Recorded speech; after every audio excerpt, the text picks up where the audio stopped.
Out of any console released relatively recently, I think Nintendo's Wii U is the most interesting, just because of how bad of a console it is. I think it's fair to say that whatever your thoughts on this console are, Nintendo was off their rocker when they made this thing. Like, even from the fundamental blueprints of this thing, it just makes no sense and was doomed to fail. Like, who the heck at Nintendo was playing Wii Party and was like, you know what this needs? A tablet. As much as I'm dogging on this thing, I guess some things made sense, like how the Nintendo DS was doing really well and that had 2 screens. So I guess the idea was like, why not bring that to the TV? But the reason why that worked was because they had to craft something completely different for the Nintendo DS. But when you bring that over to consoles where the third-party games from the Xbox 360 and PS3 are supposed to work on it, yeah, no developer wants to deal with that, and the name just sucks. However, much like any other defunct system, the Wii U has a huge cult following behind it. As much as the Wii U was a dumb console, you can't deny it has such a huge personality behind it. And that's not even to mention how huge the modding scene is. Most Nintendo consoles are super easy to hack for some reason, and I'm pretty sure part of that is due to more people being into it than any other console manufacturer. Because Nintendo is the most stuck up about modding consoles, you will enjoy that we have taken that away from you, and you will defend us on it. But I won't lie, even though I love absolutely ragging on the Wii U, I do admit I have a bit of a curious sense for it. Was the Wii U Gamepad actually good at what it set out to do? Is the gamepad actually useful even just for the Wii U? How long until I have to play Sonic Boom Rise of Lyric? Coward, hiding in the shadows. Hiding from who you truly are. Oh. And of course, what can I do with it with the aid of the modding scene? I'm not much of a console modder, but my friend Big Sleater recently put out this video, recently at the time of writing the script, this is a very old script, about Wii U modding, and I think that video officially pushed me over the edge of popping my Wii U cherry. Definitely check out that video after this one, by the way. It was a really good video, and he goes into a lot more detail than what I'm about to go through. So I found a Wii U for $85 on eBay, and I said, hot buttered popcorn, that's it! And I thought it was high time. Let's take a look back at the console we love to hate, but even more to love, Nintendo's Wii U. So unboxing the system, I ain't gonna lie, this system is clean. I have no idea if the seller I bought it from cleaned it up in any sort of fashion, but it looks very good for a used glossy system. I don't know how to explain it, but the Wii U was a lot more rectangle than I thought. Like holding and looking at this thing in real life, it's very long. On my desk, it takes a lot more of the corner of the desk than I thought it would. Not to mention, I think it looks just kind of boring. It kind of just looks like a Wii, but with rounded edges. Not bad, just kind of boring. But of course, all of the attention was on the controller, for better or for worse. Anyway, I should probably talk about the elephant-sized controller in the room, and I'm not gonna hold you. This thing is comfy and way more natural than I ever expected it to be. I always thought the Wii U controller would take some getting used to, like even the Switch I have trouble using, but this, I don't know what it is. The second I held onto this thing, it just melted into my hands and it feels weirdly soft. Not even the thumbsticks on the top of the buttons bothered me too much. Maybe it will once I start playing some games, but so far so good. And the screen is oddly kind of small. I think that's given how big the controller probably looks, but even though it has a pitiful resolution, it actually looks really nice sometimes. But if I have any problems when it comes to the Wii U Gamepad later on, it's gonna be about the small screen size, but I suppose we'll see as we go on. But I also have a huge problem with this system right out of the gate, and I'm sure if you've been paying attention, you've probably noticed it by now. I can't read anything. So the reason why I got this system so cheap is that it's a Japanese unit. I think the Wii U was far more common in Japan, as I guess they have a lot more clones of Scott the Woz over there. So we have to mod this system and at the very least change the language on it, because yes, you cannot change the language of the Wii U console in the settings. I'm dead serious. So here's what you gotta do. You gotta throw a whole bunch of garbage on an SD card, go on the Wii U browser, which still works for some reason, run the exploit and hold the B button to back up your NAND like a good boy, run the exploit again and hold X, run Aroma, which is a custom firmware to run the Wii U, and voila, we have a modded Wii U.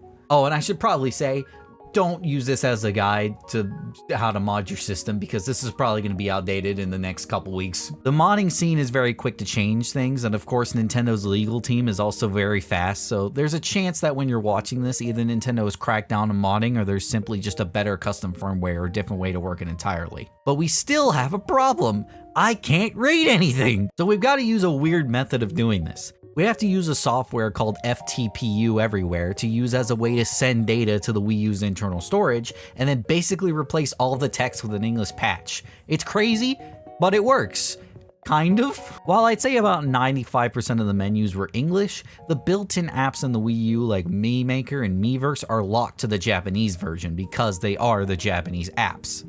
With that though, I still made my Mii even if it was a little clunky, and I used the mugshot feature and got, so that's how the Wii U sees me? Weird thing though is that a few games I installed on the system, even though they are the USA versions, came up with their Japanese titles, except for third-party games like Transformers Prime and that one game we don't talk about. I have no idea why that is. I made sure these were the USA versions, but no matter what, the titles were always in Japanese. It's not a huge deal as the actual games were English, but it still kind of bugs me. Also, you probably want to know how I got these games since the Nintendo eShop is closed, and while in my opinion I have a right to tell you since Nintendo took the stores down and the method I use should be totally in my right, I won't do that. But I'm sure you can figure out, you Wii U downloader scum. What I will say is that the method I used, downloading the games were pretty fast and straightforward, but installing the games, oh my goodness, this was slow. I would tell you more, but I need to shut up because I can hear Nintendo knocking on my door as we speak. The main problem with the system is that it's 32 gigabytes, which is just absolutely pathetic.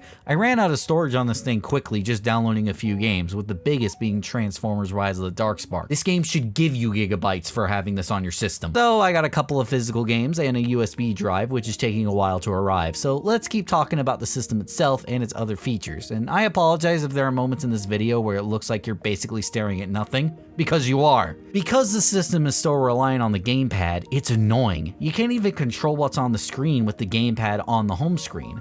On the home screen, there's your games on the Wii U Gamepad, and on the TV, there's the Wara Wara Plaza. You know what else is horrible? Miiverse. But it's a good kind of horrible. Hey, so like I forgot to mention that you need Pretendo in order to use a lot of these features because Nintendo shut down the online services, and they shut down a lot of these services in general even before they shut down the online. So like you need Pretendo. I'm not going to talk about how to do it because this isn't a guide, and also I'm sure a lot of you are getting bored and really want to see some games, so like we need to hurry it up. Miiverse was a social media platform on the Wii U, which was and still is a very cool idea. And then you remember that this thing was used by mainly children, so not only do you have children, you have people that aren't children or native. However, Miiverse is still really fun to mess around with, and it's better than Twitter, that's for sure. You know what else we have? Wii U Chat! Unfortunately, this feature is still in beta on Pretendo, which means you have to subscribe to their beta program in order to use it, which is unfortunate, but this is still wicked cool. I'm rippling.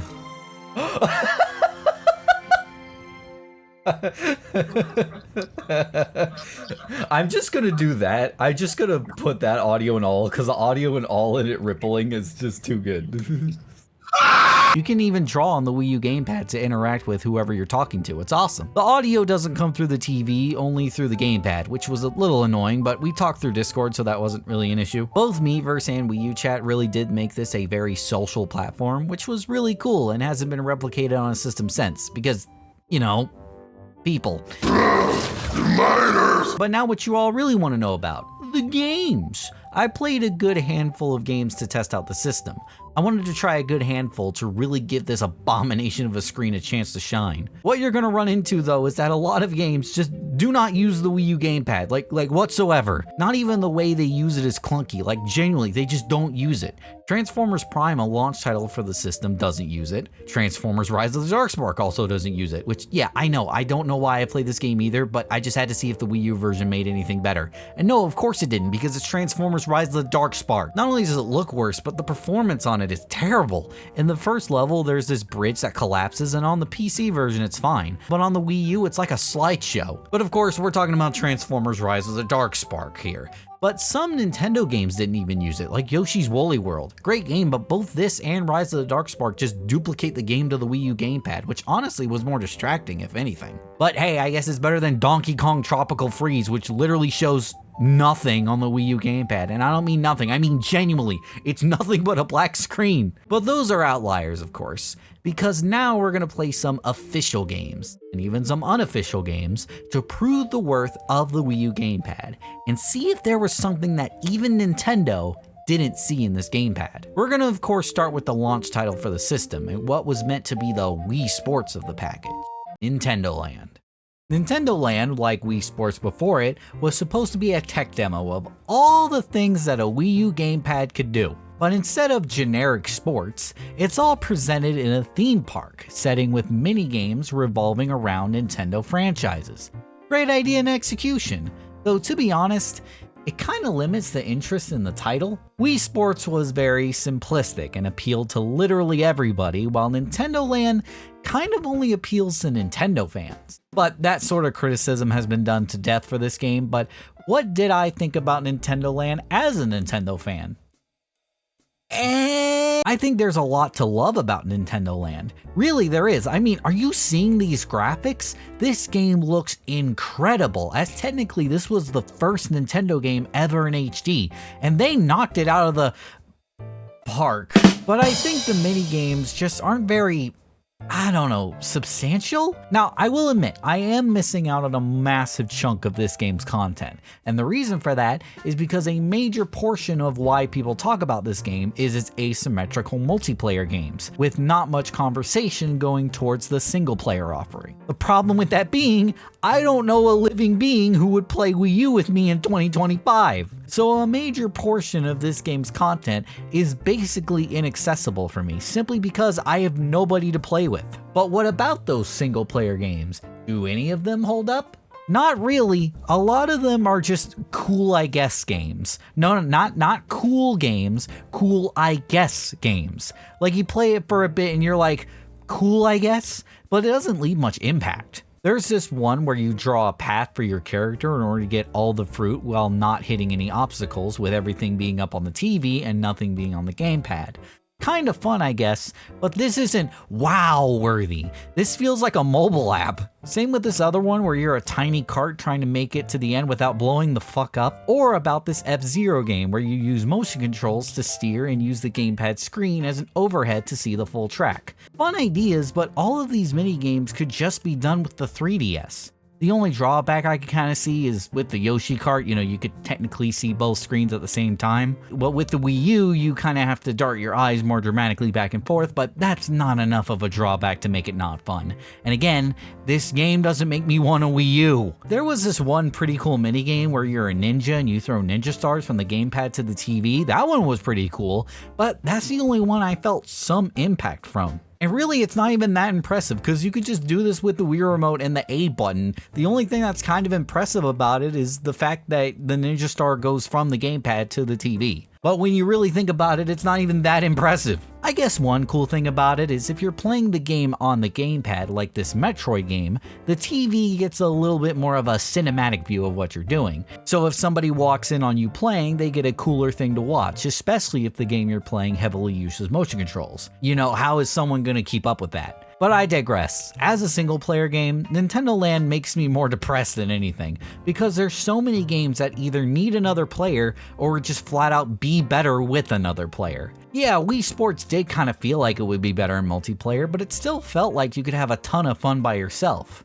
Either way, I'll have to give this game another shot with more people if I ever get the chance to, so for now, I'm just gonna say I'm fairly mixed on the title a little bit. I can see the potential of it, but man, I just wish I could try to enjoy it the way it was intended. However, if you have any fond memories with this game, let me know down below. Well, that was a bust and doesn't really appeal to an adult like me, so let's try something a little bit more mature. Now, this game I'm actually really interested to try, as I heard a bunch of people talk good about this game, and its interesting mechanic of the Wii U Gamepad, even if it didn't wind up selling that well. This might be one of the best games Ubisoft has ever made. Now, before you get excited, please remember this is a Ubisoft game we're talking about, and the only thing they make good is Rayman, and they don't make anything with him anymore except NFTs. ZombiU is genuinely a good game, and the gamepad is what makes it great. Admittedly, a lot about it is very generic, but the gamepad features is what makes it super good. The fact that you have stuff with such vital importance on the Wii U gamepad is what makes it work. You constantly have to keep looking down at the gamepad, and you have to be committed to looking from the TV, and who knows what the heck could be going on up there. It's like being in a zombie apocalypse and constantly checking down, shifting your focus, but constantly darting your focus back up to check your surroundings. It's actually genius. And I'll admit, I got really invested into this game a lot. I won't say the game made me scared, more so very aware of things. Like, I wouldn't say the game jump scared me, but I would say it caught me off guard a bunch of times. And it even has elements of a roguelike, where once you die, you have to play as a completely new survivor and even have to deal with your previous character now that they're a zombie. This game feels so creative, it almost feels like an indie game. Really weird this being a Nintendo game technically, but I think that's also what makes it work. I guess the only complaint I have is the graphics are a little generic and sometimes it can be a little too dark. Like, yeah, I get it, this is a horror game and all, but geez, it doesn't need to be this dark. Overall, I really like this game, and the Wii U genuinely does make the game work. Sorry for not having much to say on it, I just didn't get very far in it because I'm bad, and I think the concept is just simple, but works.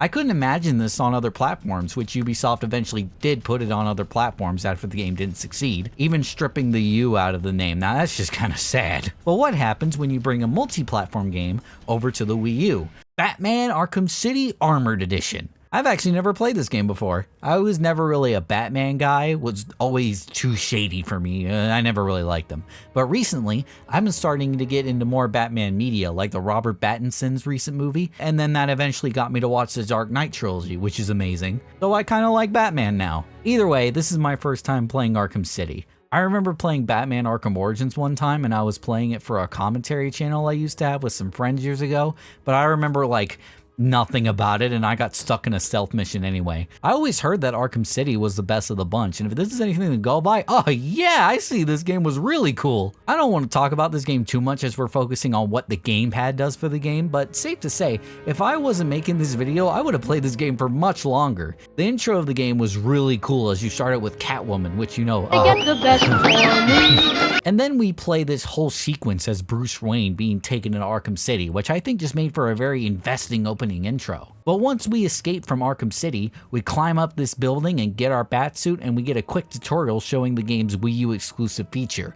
the Bat Mode. Ooh! Basically, you absorb the hits of enemies to fill up a meter, then regurgitate that to make Batman really strong for a few seconds.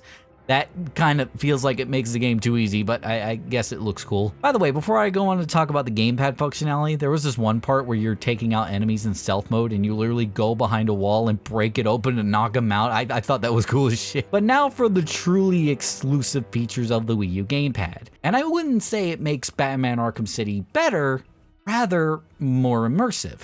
First of all, your comm radio plays through the Wii U gamepad, which I think is a small but cool little feature as it brings the communications closer to you. Though I would have appreciated if they had the feature to turn this off, as not only can it be noisy, but if you have kids around or worse, people who are scared of the word bastard, then you're pretty much cooked. Of course, the map is always on the gamepad, so you can view the map much quicker, which is nice. You can view all of your Bat gadgets in one screen, so you will have all your options in one view. And lastly, your detective mode. This is actually really neat. You line up the gamepad in the middle of your actual screen, and then use the motion controls to scan around the room looking for clues. Now that's cool. That's a good use for the gamepad, though I can see some people who already like this game not really vibing with it and would just prefer to do it regularly, and I understand that, but this was actually so sick. I like it a lot. Yeah, Batman Arkham City Armored Edition is another win for the system. I think if you already love this game, I think it's worth your time. This might be how I actually play the game, I'm not even kidding. Not to mention, you even get all the DLC on the disc, so this is basically a definitive edition of the game. Definitive if you like the gamepad controls anyway. So if you want to replay Arkham City again, but experience it in a completely different way, or just experience it a new, wacky way, I definitely recommend it. This was actually in the good times of Wii U third-party support, because it was crazy to get this type of game on Wii U. And actually, you know another decent Wii U third-party game? The Amazing Spider-Man. I know people have mixed feelings on this game, but while it doesn't have any interesting gamepad features, it kind of really is just a map. When Activision put this on the system, they released it as the Ultimate Edition, meaning you get all of the DLC on the disc, meaning it is the only way to get the DLC legally anyway, which is actually part of the reason why I got this system for that big Spider-Man video I'm doing later this year. Subscribe for that, by the way.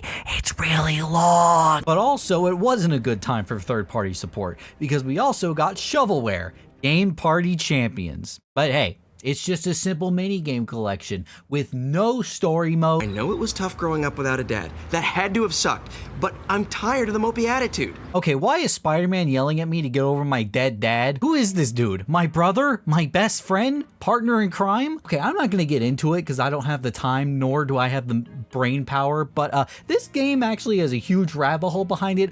Apparently this guy is the main character's ghost of his dead dad. Well, whatever he is, apparently. He keeps yelling at me to get off my butt and play sports because he wants me to enter a competition to help me get over my clinical depression. This is a shovelware Wii game! Okay, fine, but does it at least control well?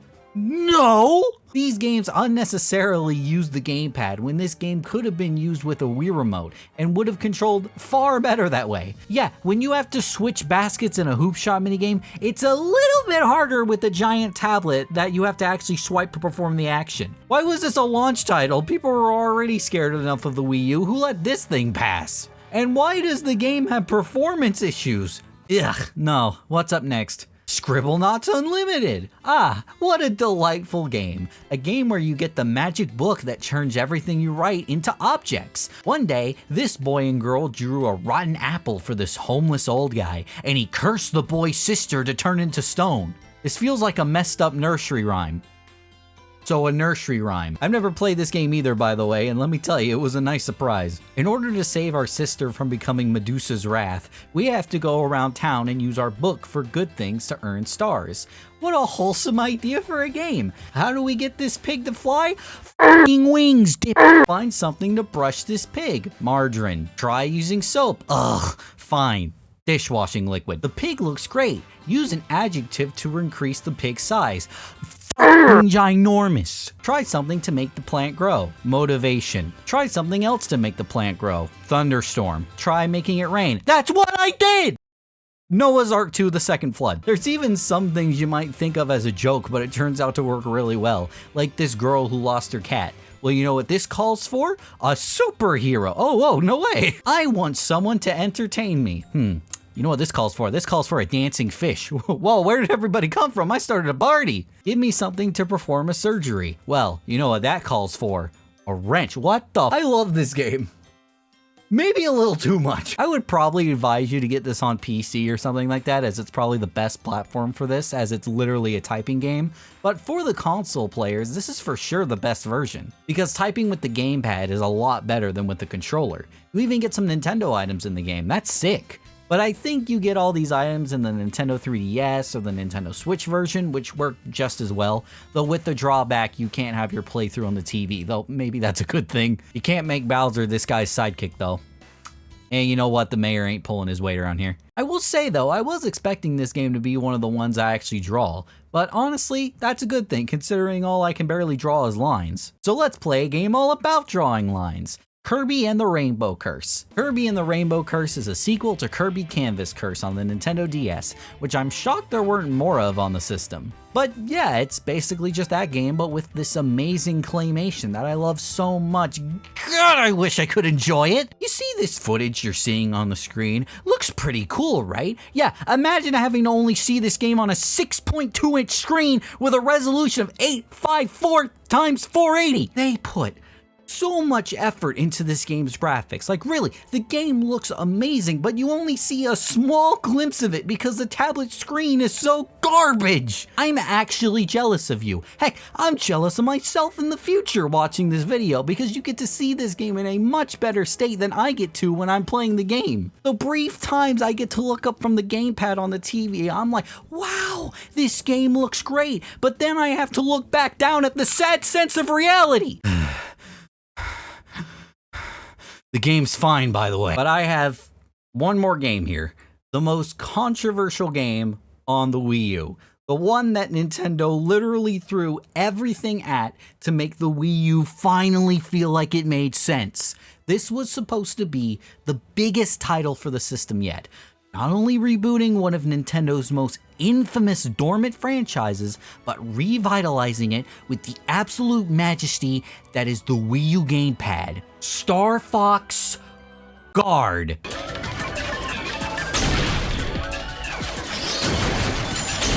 Hey, this game's not too bad. I don't know what people are whining about. Okay, fine. Star Fox Zero. So for my first session with this game, I wasn't thinking too bad about it for the first level. The first level is actually not that bad, even with the control scheme.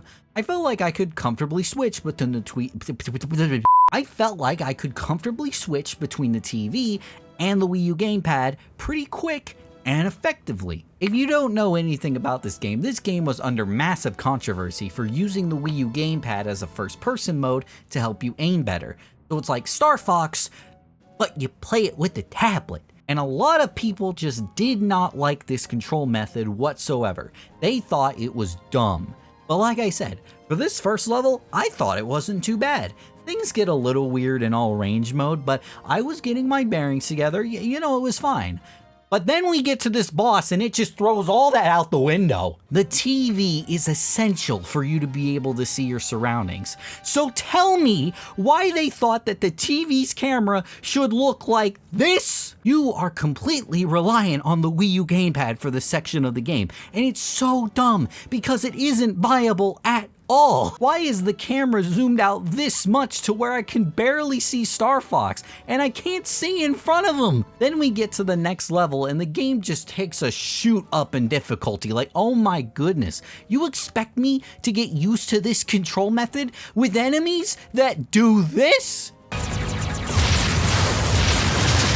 The enemies are way too small for the poor Wii U Gamepad's resolution, so it can be really hard to see the enemy ships. If any game needed accessibility options, this was it, because these enemies need some outline so I can see them more effectively. But the worst thing is that if you go towards the edges of the screen, the camera on the Wii U Gamepad just loves to just freak out. Problem is, the game will basically make you do this when it tries to do some fancy camera panning, which aren't noticeable on the Wii U Gamepad. And if you don't realize this is happening, your first reaction is to recalibrate the motion controls. But then the camera straightens out and you're messed up all over again and have to recalibrate again. It's just plain disorienting, plain and simple. And I could maybe try to stomach it and really learn the controls if I thought it was better for the game. But the problem is that it isn't. Hey, Nintendo, listen, level with me here. I love ZombiU because I am afraid to look at the gamepad to take my attention away from the TV screen. Think about that for a second. It feels like it can't just be standard Star Fox gameplay, because the Wii U Gamepad is just so much darn useful than that. But it isn't. It shouldn't be a main component. It should be a supplementary component. That's the thing, this game just feels so desperate. Like this was the console's last chance to prove itself. But with that, it really shows the flaws with it. The flaws with designing a game solely around this controller. But hey, the intercom goes through the gamepad like Batman Arkham City, so isn't that nice? So yeah, kind of a bittersweet end, and I really hope it wouldn't end so blunt like this, but that's the Wii U. But hold up, because I promised you an unofficial game. And while I initially planned on playing a few more games, unofficial and official, and I meant to talk about just modding more in general, this video did get a little bit too big, so I decided to reel things back in. But listen, I gotta talk about this Five Nights at Freddy's Wii U port by Mystic Tortoise. Excuse this horrible setup, please, but this is what dreams look like. This is amazing. It makes the game way too easy because the cameras are always on the animatronics, which causes them to move less frequently, but this is incredible. Shut up. Oh, he's gone! Did y'all see that? Saying that though, I don't know if this is the actual Wii U port or the original game, but I played Night 1 twice by accident, and both times the animatronics are way more active than usual. Like, Chica is not supposed to be moving around on night 1, and even Foxy ran to my door, so I don't know if the game is artificially raising the difficulty since I'm using the camera so much more, or this port raised the difficulty, but that was really wild because, as you know, the first night is never usually that bad in any of the games, so I'll play the Wii U Gamepad makes this game so much more immersive, like it feels like you're actually there. Makes me wish that Scott made an actual full-fledged game for the Wii U Gamepad. I feel like he would have done some crazy stuff with this setup. Maybe he could have used the camera on the gamepad to detect when you're looking up from the cameras, and he could have used that to balance the animatronics or something. That would have been sick. There were a few games I didn't get to talk about, as this discussion was more so about the Wii U's identity, you know, this thing. But the rest of the Wii U's heavy hitters are pretty much all on Nintendo Switch or on other platforms, so just play it on those. Except Yoshi's Woolly World. Please port it to Switch, because Yoshi's Crafted World sucks, or so I'm told. I don't have it. Overall, I found the Wii U to be a huge mixed bag. I feel like when it worked great. There were some really cool ideas on paper, but it felt like so many ideas that could just be used on the Nintendo 3DS. And that's where they should have done those ideas. Some developers did try to play ball with the Wii U, but unfortunately they gave up on it after nobody wanted to play it that way. So while the Wii U was an absolute colossal failure of epic proportions, the stuff it did do right did create a huge cult following that cannot be ignored. But at the same time, I do think the Wii U Gamepad was unfortunately a bad idea that just didn't make any sense and should have been left on the cutting room floor. Let's hope that Nintendo doesn't ever make this foolish of an idea ever again. Because at the end of the day, if Nintendo is losing, we all lose.